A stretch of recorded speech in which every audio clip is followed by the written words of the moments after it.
there anything in particular you want me to touch on, and you'll kind of guide me through it? Yeah, I'll guide you through it. Yep. Okay. Good deal. All right. Stand by.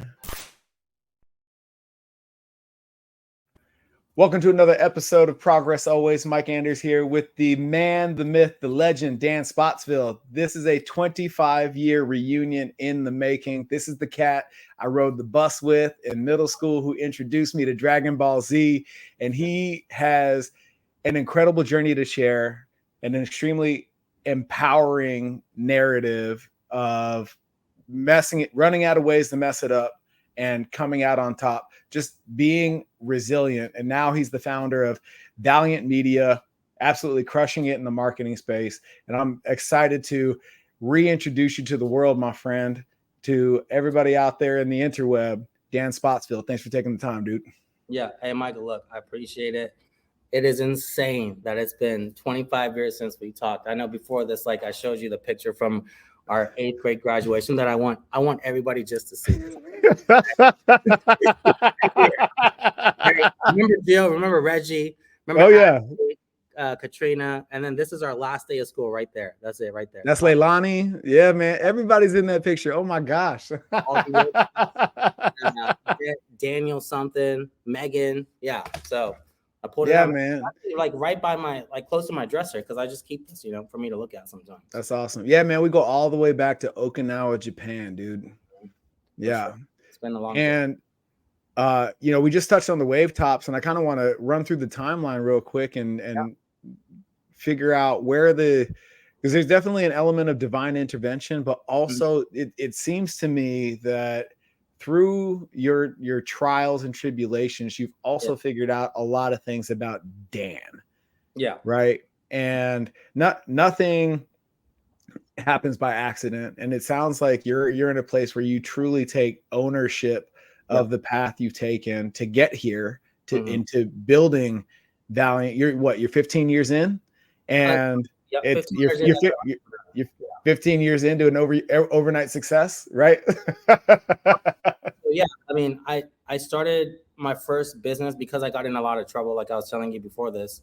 So I couldn't get a job because, like, even though people like me, like at the age of 23, they'll do my background check and I get flagged, for DUIs and stuff like that. So which now is like completely gone as of 30 days ago. Look, it took over 10 years to get rid of that stuff, right? Oh my gosh.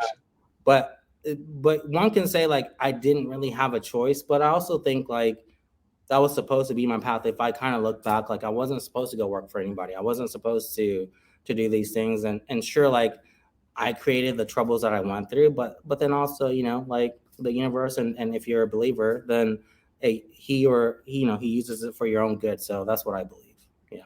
So where did that come from? Run me through the timeline. So we part ways the summer of 1998. We moved to Alabama. My mom went to Air War College, and life took off from there for me. Where'd you go from Okinawa? Yeah. So I ended up graduating there high school, which is back in 2002. From there, I went to Lafayette University in Louisiana. Did my year there. Didn't like it, so I ran away from home after that for like a year. Went to Pittsburgh with Brian Stanford. I don't know if you remember Brian Stanford. Yeah. So I went all the way up north. Then in like 3 months in there, like, it started snowing. So I was like, shit, I can't be here. It's snowing. Like, I'm from the island. I can't deal with the snow, right? So I was like, nope. I went back to Texas or Louisiana, matter of fact. And then I decided to go to UTSA alongside Jason Pruitt. I don't know if you remember Jason Pruitt. Yeah. Oh yeah. Mm-hmm. Yeah. I went there to UTSA. Is he still doing art? No. He's not at all. No. Okay. Honestly, I don't even know what's up with him lately. Okay. Not on social, but so I was there for like 3 years. Got in a lot of trouble there. That's what I think where my trouble, because as a young man, you're trying to kind of like find your way, and I didn't really have the guidance that I needed. So I got in a lot of trouble. Went to California. This is back in like since I graduated in 2002. This is probably like 2006. So just like 4 years after that, when all of our friends are like graduating college and stuff, I got 3 DUIs within like a 50-day period. I was forced to come back home to live with my parents at the age of like 22, 23. I was fortunate enough during that time, and I was like still drunk going to Barnes and Nobles, but the the book, I think this is the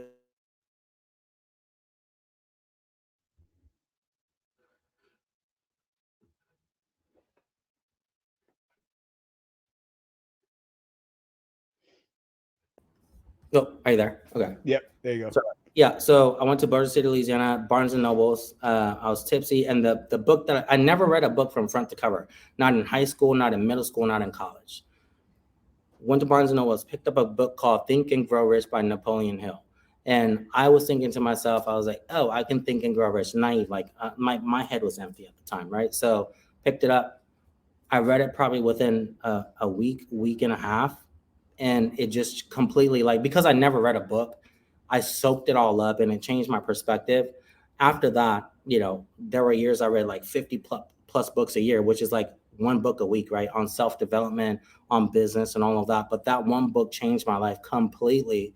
And then I got a job, at this company called Altair Wireless, selling cell phones in 2007, slinging phones, became the top sales rep in the entire company within 90 days out of 5,000 salespeople at a retail store in Boulder City, Louisiana, which is unheard of, which gave me the opportunity at the age of like 24 to run like 5 stores with no degree, no nothing. And this is, back in like 2007, 2008, which is not typical, right? Because like degrees were still relevant at that time. Right. But my results were just undeniable because of that book and the mindset change that I had.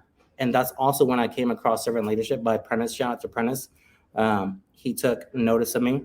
And I was introduced to servant leadership, which has been a very difficult journey about trying to be a servant leader, since then. But yeah, so I did that. I actually got let go from Verizon when the transition happened. I went to the Virgin Islands to run multiple stores in St. Thomas, St. Croix, St. John in telecom, because I just got a phone call one day saying like, hey, can you fly out here? I was like, sure.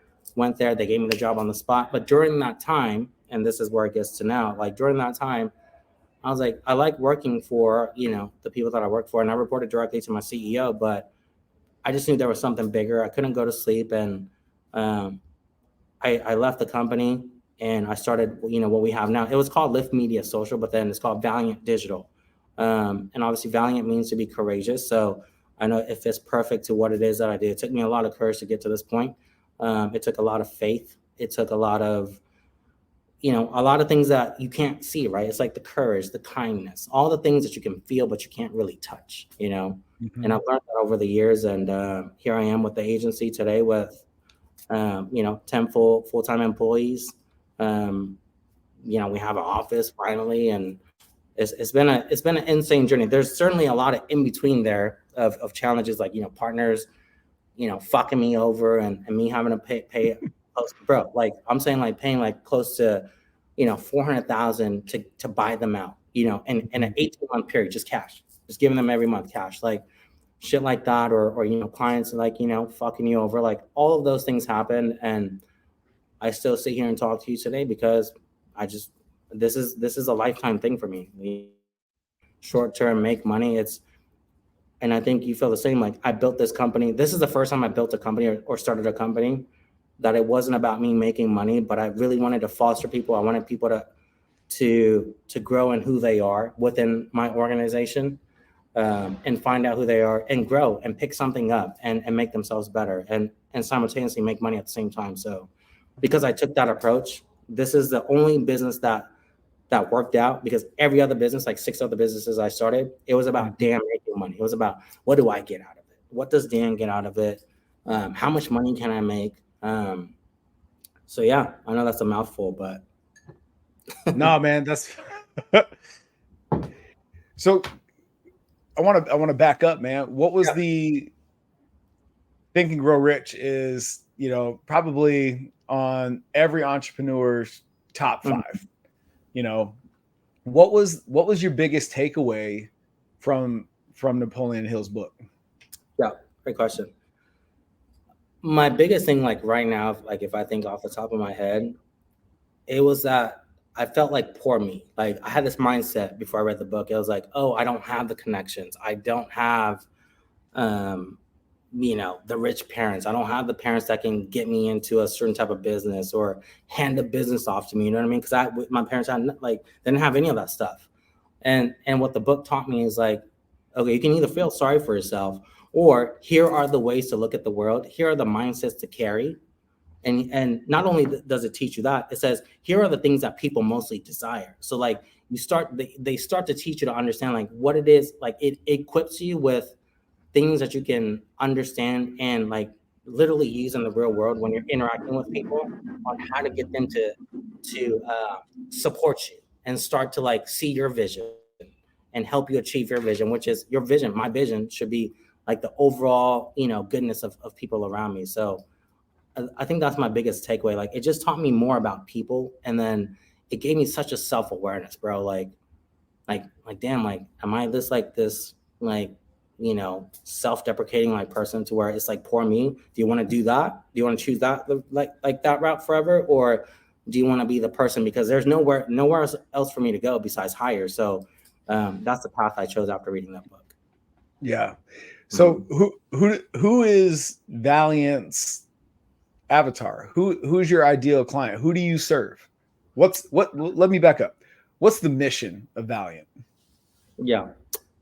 To be honest with you, like 6 years into Valynt, I've thought about it a lot. I thought our mission was one thing, and then the more team members that we have, the more conversations and connections I make with my team members, that's changed. And like as of today, because this could change, down the road, but as of today, like I found that I always felt like I was treated as second class. I wasn't good because of who I was, right? I've been a creative for quite some time, and it's finally come out with Valynt that I am a creative. I like to do video production. I like to write copy. I like to do graphics. I like to like see what an office should look like and design that. You know what I mean? Like I'm just creative nature. But then I also found that I have like this business acumen to be able to grow it to this point.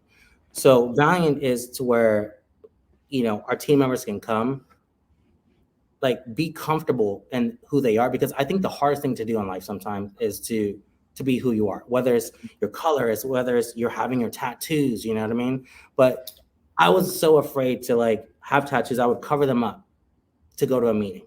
I would dress up and wear a suit or like a vest or whatever with a tie to go to a meeting. And I was like, fuck that. Like, why am I doing that? Like, I want to set the example of like, be yourself, and the right people will come amongst you. They'll see the value that you're bringing to the table. And that's what Valynt is. It's a place where our people can come, be themselves. We take their skill sets, develop that. We let them be curious, try new things, because look, our motto here is like, if you're not fucking up in Valynt, that means you're not trying. So like, I encourage people to like to make mistakes, right? Like if you're not making mistakes, to me, that means you're not trying anything new. So like, it's okay for you to make mistakes here. So we encourage that, but simultaneously, it gives people the confidence. But then, like being themselves and being open and seeing that big companies work with us because of who we are. Those are the things. And then obviously, some of our people spiritually are on different stages, but and different lifestyles. Like we have some people that are married, some people that are just having a kid. Jagger, for example, just had a kid like a week and a half ago. So like, it's just beautiful to see like different people in different stages of their life, and we all can still find a commonality because of our values that we live by. So yeah.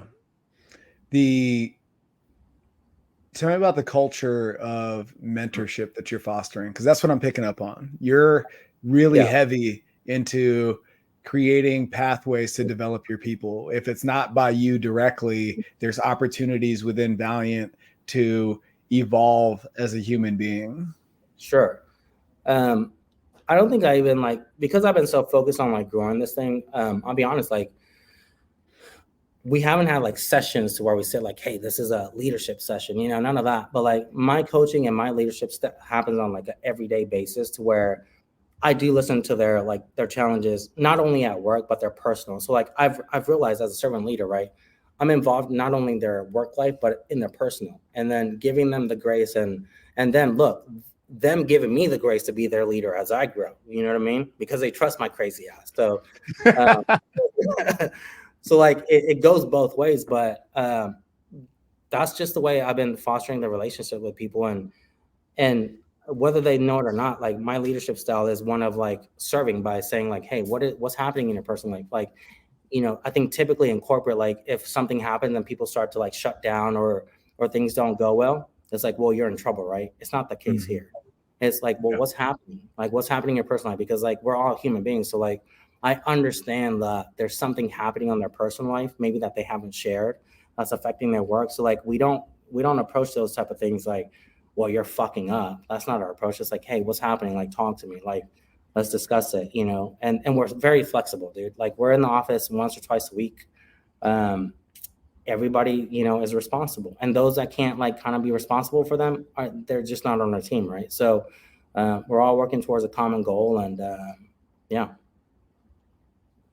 Do you find it challenging to embrace the culture of Valynt as a leader from a perspective of transparency, in that you're also exemplifying trying new things and potentially failing? Was that something that you just readily embraced, or was that something that took some effort to like, okay, it's important that my team see me move through my own struggles in building this thing? Or is that something that you kind of keep behind the veil and just as a means to create a barrier between you and the team? Yeah. I've learned over the years, like even when I had 100 employees underneath me in telecom before I started my own thing, I've learned that me pretending like I'm perfect it never works, right? It just doesn't work because I'm not. And I'm nowhere near perfect. I mean, there's certain employees, not everybody. I mean, and not recently, just so everybody knows, not recently, but like when I first started Valynt, there were days I just got wasted and I couldn't make it to work the next day. There were people that I told, like, I was like, hey, look, I'm a human too. Like, I'm just too effed up to be at work today. But it's me being open and honest with them, and then allowing them to see my shortcomings. And I try to do that on purpose, right? Like I'm okay of like, I try new things. I bring new things to the table. So does the team. But when my ideas don't work, it's all good.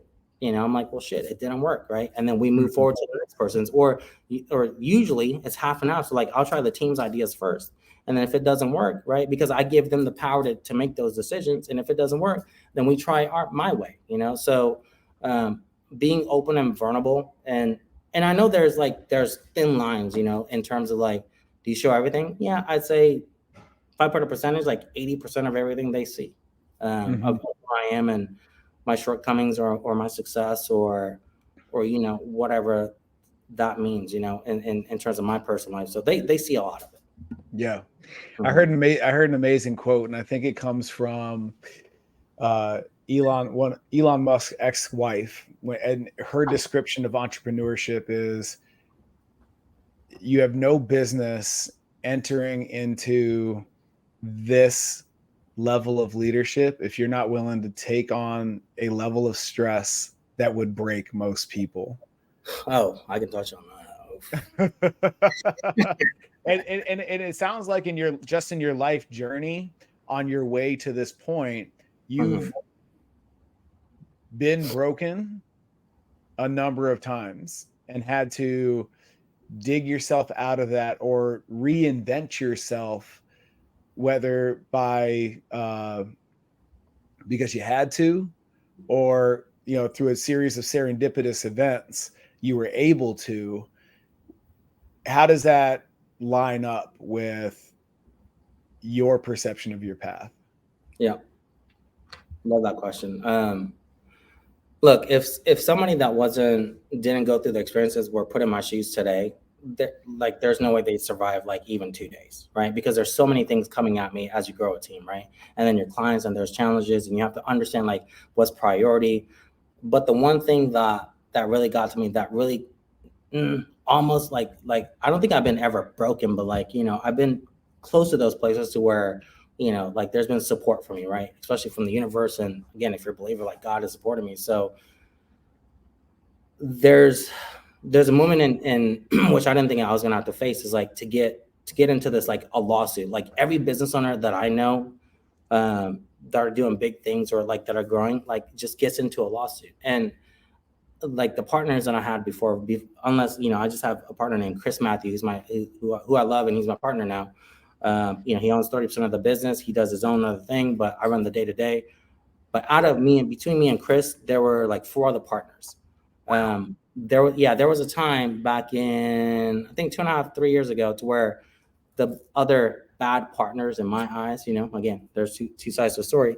They took out all the money out of the bank account. Like, I'm talking about hundreds of thousands of dollars in one swoop. They took it out because they didn't agree with the direction I was trying to go to, which put me in, I was in a state of shock. I was like, how am I going to pay payroll? How am I going to do this? Like, so I faced that. And I hope no entrepreneur has to face to where their partner takes all the, the money that you're doing to pay the bills and the vendors and all this out of your account. But I have to face that. And then, it got a little ugly to where, things went back and forth. But in the end, I just agreed to everything that they wanted to do because I wanted to be on a path of like focus on the positive things and the things that I know, like I wanted to do. It was just a difference in value. So like the partnership was a difference in value. So you can see, like, as a partner, I would never do something like that, but they did, right? So there's a difference in value there in how I would go about trying to settle this type of dispute. So like encountering challenges like that, encountering like COVID, for example, I went from having the clients, bro, I went to 2 clients, and I still had employees. And I didn't miss a payroll when I went down to 2 clients. You know what I mean? Yeah. I fucked up my own money. There were months, like 4 or 5 months, that I went without taking a paycheck. You know what I mean? Like, again, 3 years ago. But a lot of people don't hear that story of like, because at that point though, Michael, like I had the opportunity to say, hey, look, you know what? I can be a consultant and like be like, hey, sorry guys, like I can't pay you guys anymore. And then keep 2 or 3 clients and probably make like $250,000 a year. You know what I mean? Like I could have done it. But I chose not to because I was like, man, that just seems like the easy way out. That doesn't seem like the right way. So those are just, quick challenges I share with you.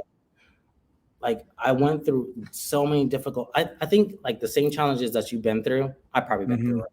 Well, I know we're in separate deals, but yeah. Yeah, no. It's funny, man, because I mean, COVID is a perfect example. I can remember having conversations with my team and our people and the folks that we serve. We had a mass exodus of folks. I even had a contingent of coaches bounce and open their own place. And like across the street, literally, like you walk out Scottsdale Road and you could see their facility.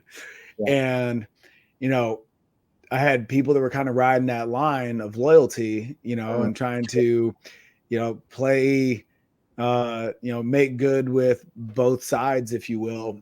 And then I had people that were on Team Michael, Team Next Level. And they were like, dude, what the fuck? You should be pissed. And how are you not mad? And I was like, you can be mad for me. But for me to get mad only takes away from my ability to serve you. You've obviously drawn your line in the sand. You're staying here, and I love you and appreciate you for that. It does me zero good. Absolutely, I get nothing out of it to put any energy in that direction. And that's not me taking the high road. That's me serving our mission. It doesn't matter what happens. We're going this direction, so we're going to keep it moving.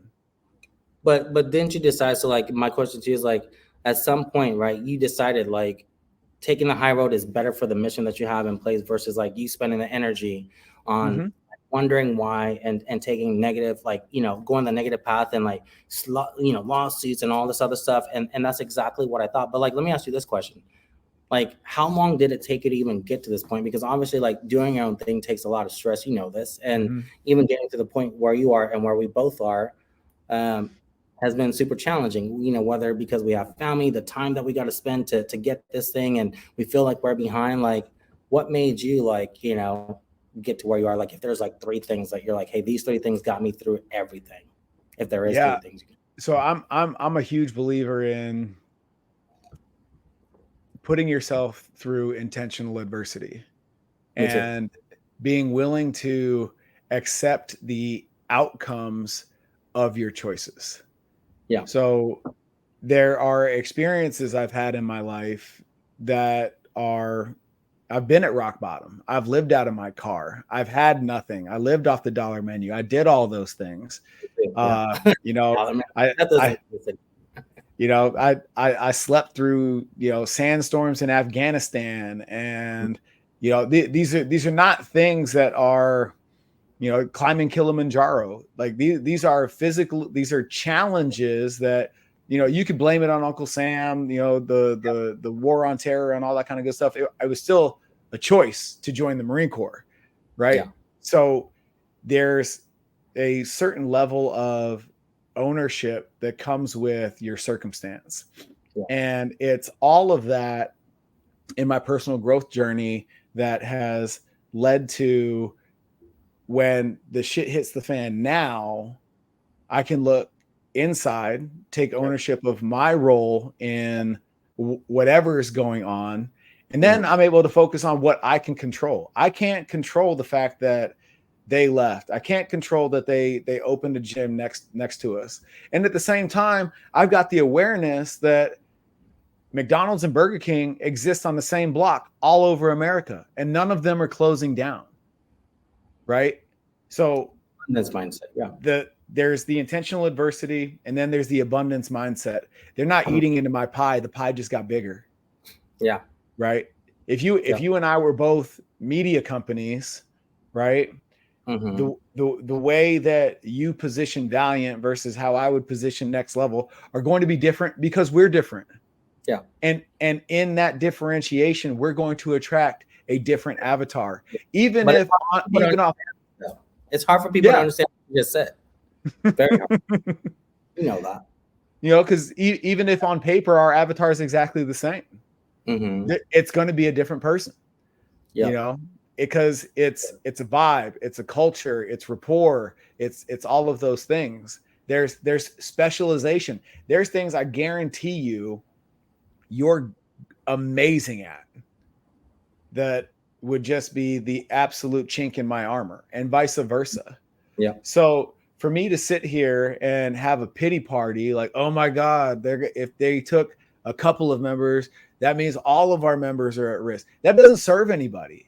It kills our production, and it's the fast road to killing your company on your own, through no help from anybody else. So the two things to answer your question, short and sweet, the accumulation of intentional adversity that's built resilience to weather that storm, and also embracing that abundance mindset with a certain degree of stoicism, in that, hey, the pie just got bigger and I can only control what I can control. So let's move forward. I feel like you gave me this answer in 8th grade. Are you serious? No, I feel like you've been, like the way you are just now, like, from 25 years ago, like, to like the responses you give me. And like, there was like, I put a note on my thing, right? Like on my phone, I was like, ask Michael a question on the podcast, and the vibe of the response. And I think in nature, for real, like both of us really hasn't changed in terms of like some of our nature. I think we've probably done uncharacteristic things over the years, but just that response, man, I appreciate that, because, that's the truth. And even I remember in Miss, what is it, Rudy's class or whatnot. Oh my God. Yeah. Yeah. So like, even when we talked, like you were very much you back in the day, just so you know, because again, I only have that reference point, right? So like, I don't have the reference point of like 10 years ago, 5 years ago. So like my reference point is there. And I looked at a lot of stuff like over the last couple of days of Oki and all of that, and especially like when I went back this year for like 3 weeks. So, nah, man, I see why we're connecting together, like, today, and different paths, but kind of like back aligns, at some point. Yeah. It's cool, man. I'm really grateful, and I'm documenting my cold plunges and stuff like that, and it's where when I dunk at the end of that experience, it's where I express my gratitude underwater. And I was thinking about that coming into this conversation this morning. I am truly grateful for everybody that's joined me in my journey to becoming this version of myself, all going further than 25 years ago. And what's interesting is the folks that have remained or are coming back into my life Mm-hmm. are doing incredible things. Yeah. And I had a conversation. I had my Yeah. first experience with walking massage this Uh-huh. past week. An incredible experience. If you're not familiar, find a place that does it. It's a game changer. And he was like, so you know, we're getting to know each other. You know, he wants to know what we got. We're going to collaborate with Next Level and all this other stuff. And he asked me, he's like, so like, what are you into, man? You know, what do you do when you're not working? Mm-hmm. I was like, dude, I got this podcast. Yeah. He's like, oh, that sounds like more work. I was like, no, man, this is where I get to fill my cup. I get to have amazing high frequency conversations with high frequency individuals. Yeah. You know, and he was like, oh, you're different, dude. I feel you like 1,000% though, because like when I, you know, it took me a while to get over the camera shot, but like, you know, like the short form contents that I put out now, like I actually like love doing it because I'm doing it with the intent of like not blowing myself up, but like to like really like create content that'll be helpful for capital raises or for like people that are looking to like market themselves through digital marketing. So like I put a lot of energy and effort into it, but like I don't get paid for it. I actually pay out the studios, you know, to be able to do this stuff. So like, again, I'm fortunate and blessed enough to be able to do these things, but I can just piggyback on what you said, bro. The reason the company is growing for me is that we do things for not ourselves, but for other people first. And it took me a long time to understand this. And if you chase the money or if you're like the, you know, the chaser of like the shiny object syndrome chaser, you're just not going to make it because you're not being yourself. Like you got to stay in your lane, like figure out what it is that you like and try those things. And you stay in it, man, like things eventually work out for you. If you put in the time, I mean, obviously, I mean, there's very different variables, right? Like the partnerships, the working hard, having the right spouse or the partner. I mean, you know, the funds. I mean, look, we could probably sit here and name like 100 things that has to go right to be able to run a business. You know, it's just not. So. I'll give you a nugget one of my clients gave me, and this was a game changer for me, man. Because I've had amazing client mentors throughout my entire career in fitness, and this really allowed me to evolve my practice beyond what is physical into the emotional, mental, and spiritual levels of our existence. Yeah. And you know, there's the X's and O's of business. There's running the P&L. There's strategic partnerships and all that other kind of good stuff. There's the MBA end of business. There's definitely value there.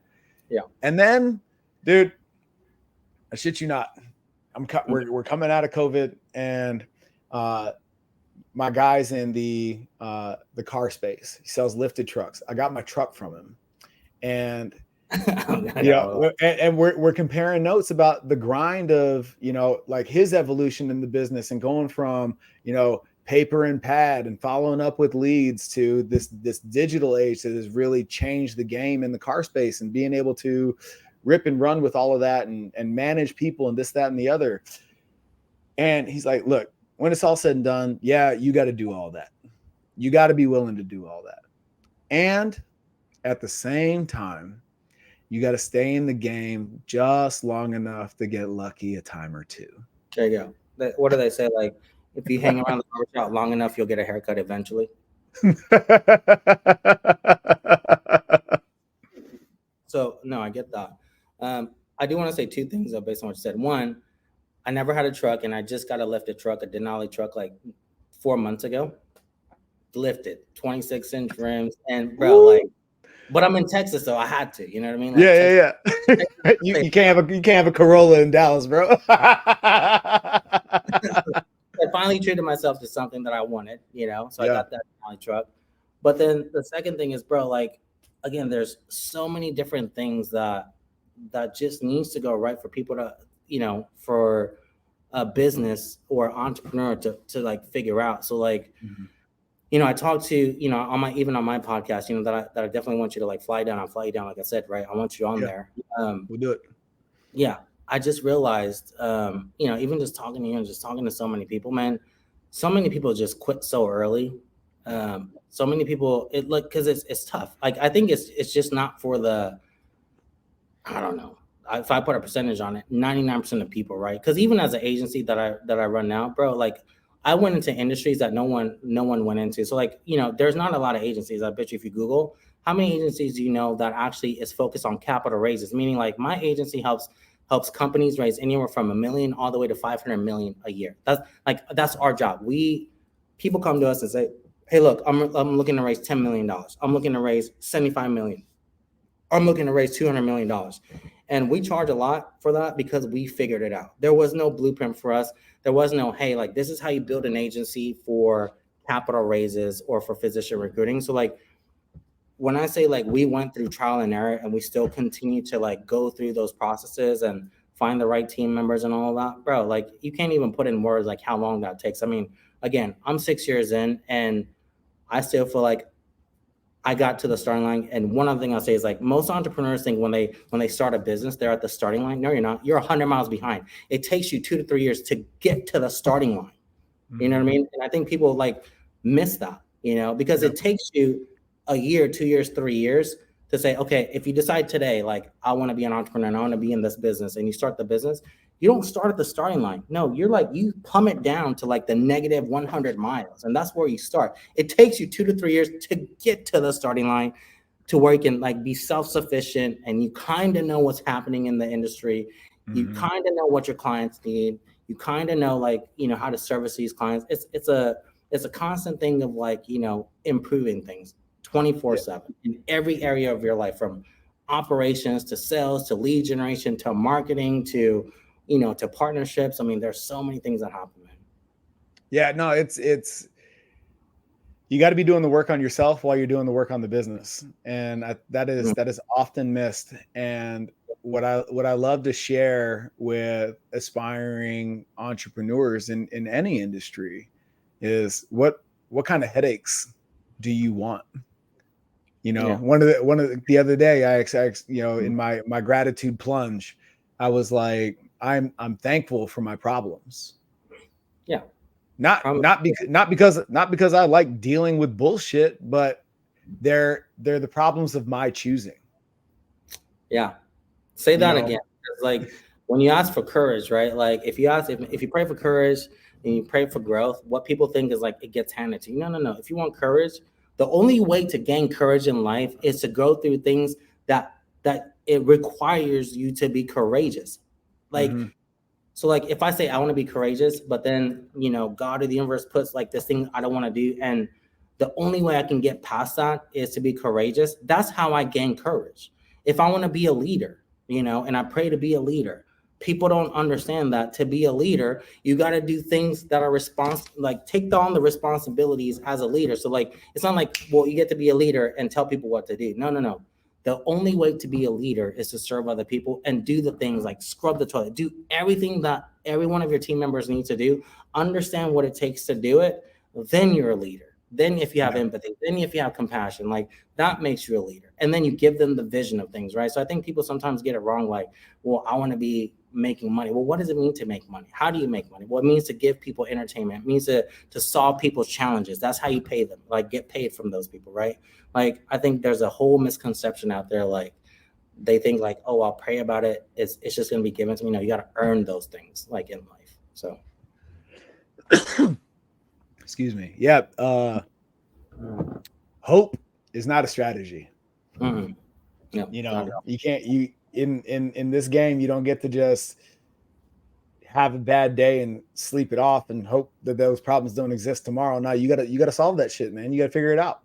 And that is something that we spend a lot of time with our clients, helping them resolve for themselves. I can't tell you how to run a digital marketing agency. That's not my job. Yeah. However, once we get you taking care of you and making yourself a priority and creating clarity around what it is you truly want out of this life, out of your business, and what all of that is supposed to align to provide for you. Well, now you can start making some strategic moves. Do you opt to stay small and boutique, or do you blow this thing up and go multinational? All of that is predicated on where Dan sees himself and how Dan feels inside his skin, right? So where we go with our people is we have to help you manage that stress first. We've got to turn distress into eustress, so that stress that becomes intentional adversity, and you are empowered by the choices to build the consequences of those choices that come with building something amazing and magnificent, and taking the charge of leading your people and providing for them, right? Because when you're sitting in our seat, we are not serving the customer. And this was a huge lesson for me in business. I don't serve our clients.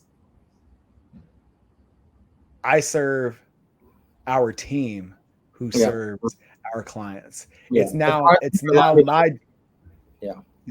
my job, our job, to make sure that they're taken care of, so that they can show up for our people who we serve. Yeah, but you're there now and I'm there now too. But there's that transition period to sometimes where you got to do both. I'm serving the clients, I'm serving the team, and I definitely get that. But yeah, it's sometimes what's been difficult for me. I think you nailed it. Is for entrepreneurs that are so gun ho like myself and yourself, that are focused on results, and let's grow this thing. And then where I'm like, I want to take care of my family. I take my niece everywhere. I pay for my family's thing. Sometimes I forgot about myself.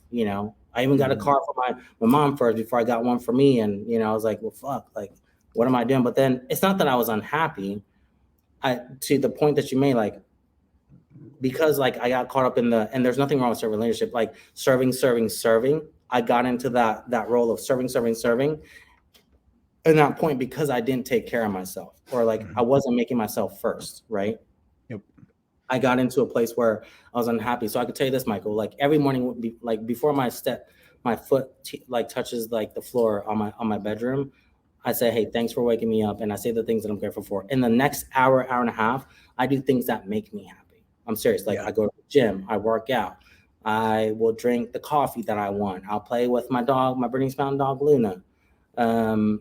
I might watch an anime for 20 minutes, at 8 a.m. in the morning, but it's me time, because I want to do shit that makes me happy first. Because I know when 8:30, 9 a.m. hits, my phone blows up. I'm on meetings. Look, I look at my calendar, and there's so much shit on my calendar that I don't remember putting on my calendar. You know what I mean? So I'm there to serve. Every time I go to a call, it's how do I serve my team members, or how do I support Jagger, my sales guy, to close this deal out, or how do I serve, Gavin to look at these ad accounts and give him my thoughts and my advice and whatever. So he can take that to the ad build team and make that happen. You know what I mean? So my day is about serving other people. It's all about them. So I 1,000% agree that, you got to find a part of your day, beginning and end. And look, I have this thing every day on my thing that says at 9 p.m. it's forever. It says, what does it say? Think positive thoughts and say things that I'm grateful for. I have this on my phone, at 9 p.m. every day.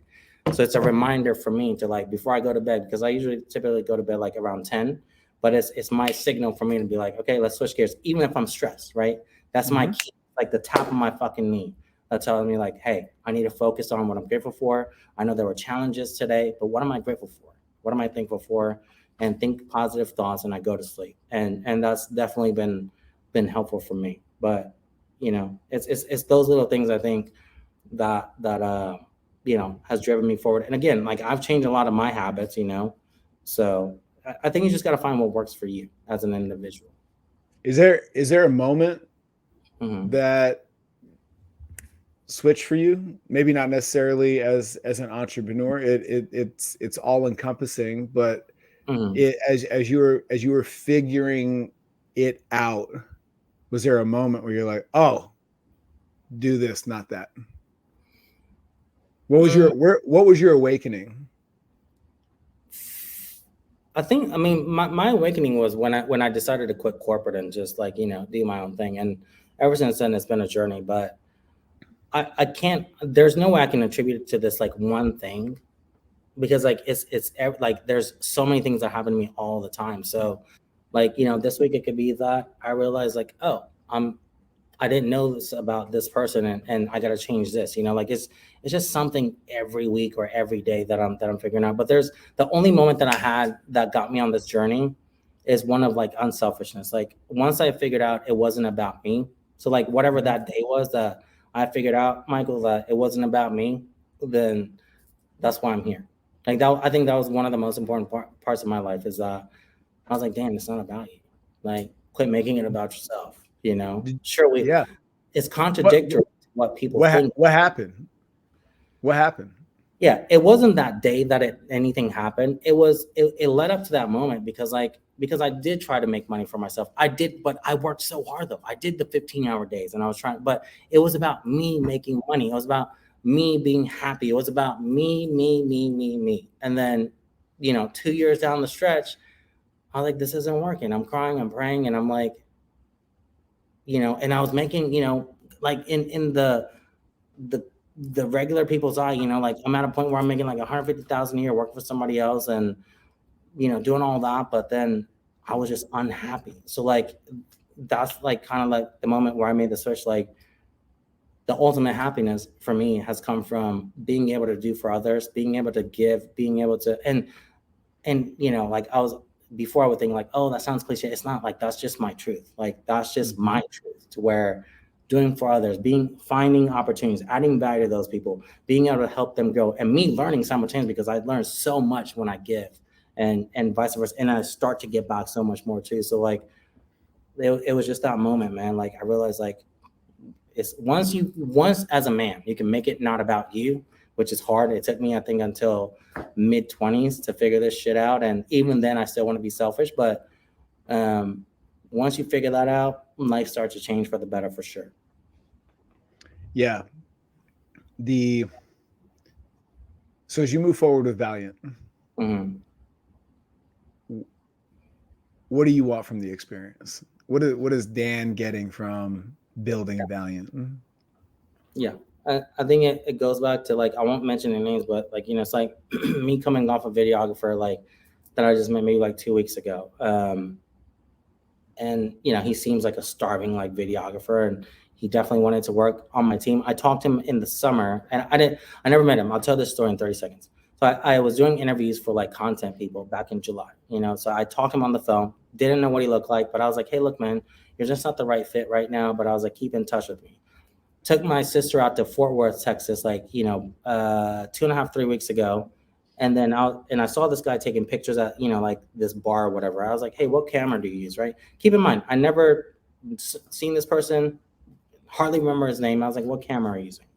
He was like, oh, well, like, why do you ask? Because I was like, oh, that's a Sony A7 III, right? He was like, hell yeah. Like, and then he was like, wait, are you Dan? And like, we never met. It was just a one conversation. It was him. And then we had a great conversation that evening, right? Just out of anywhere I could have took my sister, I took my sister to that place.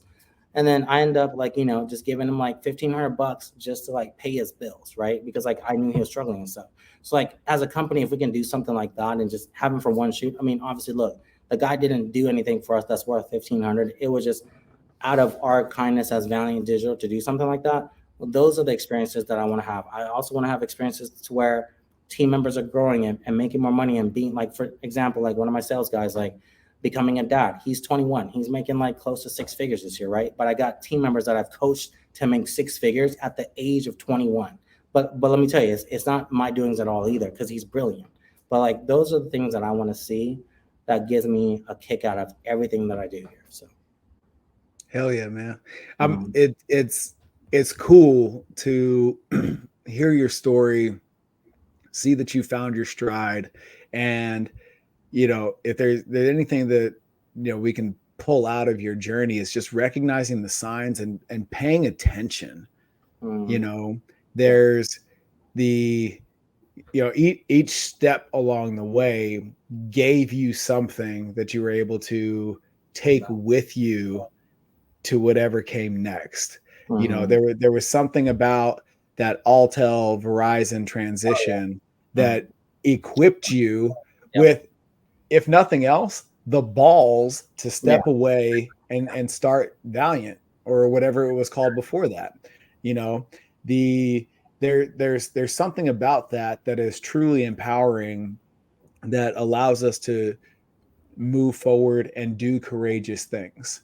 And when you step into that role of leadership, and one thing that I really appreciate about everything that you've talked about is when you start taking care of your people, and, to use your words, making it not about you, it propels your courageousness forward. You are more willing to do courageous things and engage in intentional adversity and take calculated risks on behalf of moving the team and the mission forward.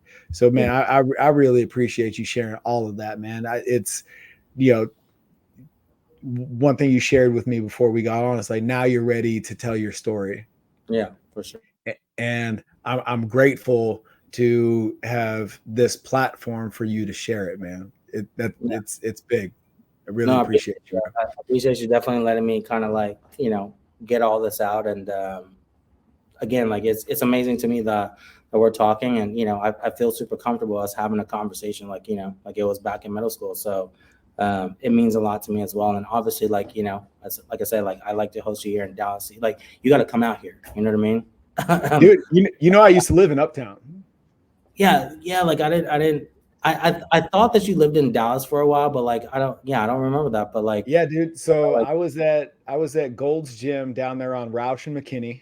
Okay, yeah, I know. Yeah, that's where I got my start. That's where I got my start after college. I used to live in the Village off of Southwestern.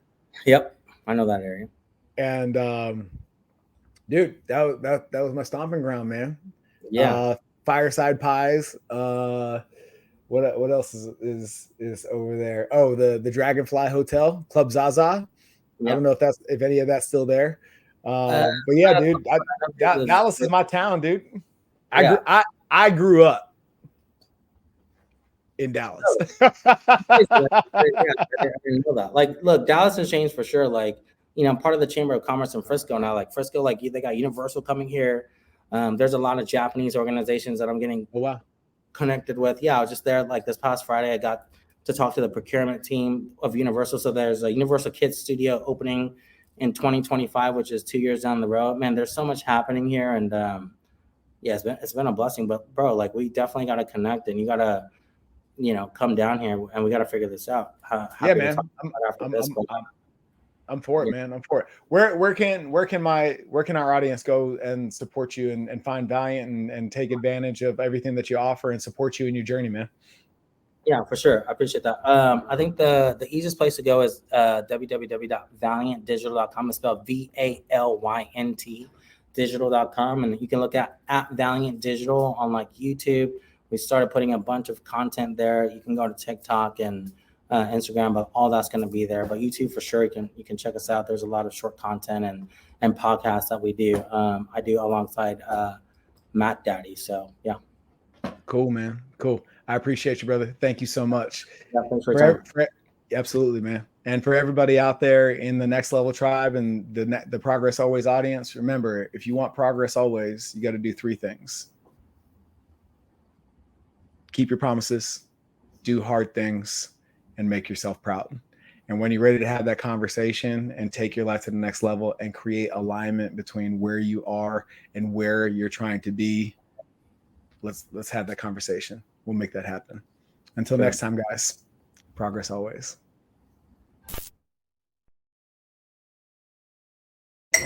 Good stuff, man.